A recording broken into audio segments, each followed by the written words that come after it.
Hello வணக்கம். Today இன்றைக்கி நம்ம என்ன பார்க்க போகிறோம்னு பார்த்தீங்கன்னா, நம்ம வீட்டில் நண்டு கிரேவி செய்ய போகிறோம். இதுதான் ஃபஸ்ட் டைமு. அது எப்படி செய்கிறது ஈஸின்னு பார்ப்போம். அதுக்கு முதல்ல எண்ணெயை ஊற்றிட்டேன். எண்ணெயை ஊற்றிட்டு எண்ணெய் வந்து நல்லா காயணும்.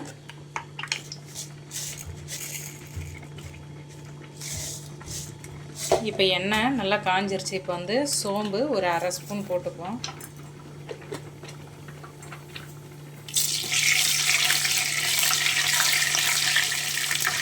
சோம்பு போட்ட உடனே இப்போ வந்துட்டு கொஞ்சோண்டு சின்ன வெங்காயம், பெரிய வெங்காயம், கருவேப்பிலை நறுக்கி வச்சுருக்கேன். இதையும் போட்டுப்போம். இதை போட்டு நல்லா வணக்குவோம். இது நல்லா வணங்கி வரட்டும். பார்த்திங்கன்னா வெங்காயம் ஓரளவுக்கு வணங்கிருச்சு. இப்போ வந்து நம்ம அரைச்சி வச்சுருக்க இஞ்சி பூண்டு பேஸ்ட்டு ஒரு கொஞ்சோண்டு போட்டுப்போம். இப்போ இதை நல்லா வணக்கி விடுவோம். நல்லா இது வணங்கட்டும். இஞ்சி பூண்டு பேஸ்ட் பார்த்திங்கன்னா நல்லா வணங்கிருச்சு. இப்போது இந்த ஸ்டேஜில் வந்துட்டு நறுக்கி வச்சுருக்க பொடி பொடியான 2 தக்காளியை போட்டுப்போம். போட்டு இது கொஞ்சம் ஒரு பாதி வந்து எண்ணெயிலே வணங்கட்டும். இப்போ வந்து பார்த்திங்கன்னா நல்லா தக்காளி பாதி வணங்கிருச்சு. இந்த ஸ்டேஜில் வந்துட்டு ஒரு 2 ஸ்பூன் மல்லித்தூள், அப்புறம் 1 ஸ்பூன் கரம் மசாலா, 2 ஸ்பூனு மிளகாத்தூள்.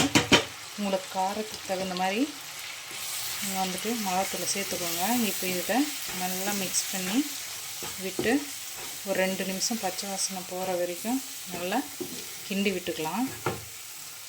இப்போ வந்து பார்த்திங்கன்னா நல்லா மசாலாவோட பச்சை வாசனை போயிடுச்சு.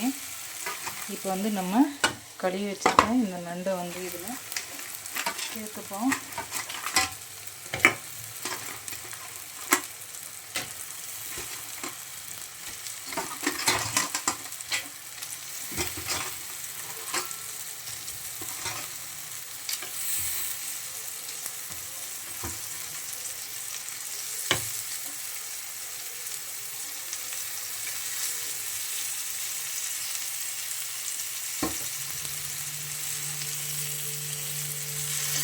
இப்போது இதை நல்லா கலந்து விட்டுப்போம்.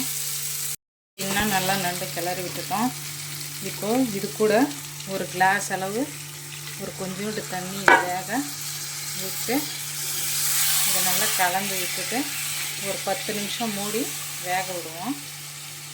ஸோ இப்போ ஃபைனலி நம்மளோட நண்டு கிரேவி எண்ணெய் பிரிஞ்சு 10 நிமிஷம் கழித்து நல்லா சூப்பராக கொதித்து ரெடி ஆகிடுச்சு. இப்போ வந்து இதில் நம்ம கிள்ளி வச்சுருக்க மல்லித்தலையை அப்படியே தூவி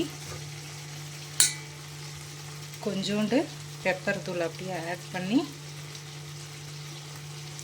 இப்போ அப்படியே நல்லா கலந்து விட்டு இறக்கணுன்னா நம்மளோட சூப்பரான ஈஸியான நண்டு கிரேவி ரெடி ஆகிடும். ஸோ நீங்களும் இதே மாதிரி வீட்டில் ட்ரை பண்ணி பாருங்கள், என்ஜாய் பண்ணுங்கள். ஓகே ஃப்ரெண்ட்ஸ், பாய். அடுத்த வீடியோவில் பார்ப்போம்.